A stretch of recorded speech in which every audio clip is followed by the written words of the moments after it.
আজকে আমি মান কচু দিয়ে মানে খুব সুন্দর একটা তরকারি রান্না করে নিলাম। তো আমি এটা আপনাদের সাথে শেয়ার করব কীভাবে রান্না করলাম। প্রথমত কচুগুলো আমি ভালো করে ধুয়ে সিদ্ধ করে নিব, কারণ এটা গলা চুলকাতে পারে।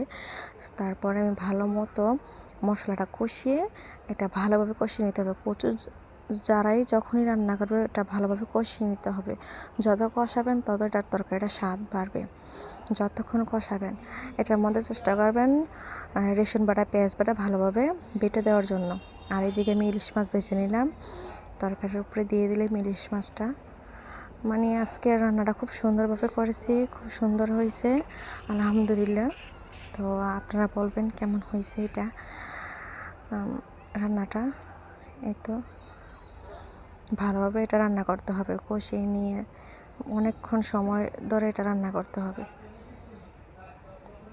আর এই যে আমি আজকে এখন খাবো, আমার কাছে এত ভালো লাগছে রান্নাটা। আপনারা সবাই ট্রাই করতে পারেন। কচুটা ভালোভাবে মতো কষিয়ে নিলে, সিদ্ধ করে নিলে এটা আর গলা ধরে না। আর ইলিশ মাছ দিয়ে তো ওয়াও, মানে খুবই ভালো লাগে এটা খেতে।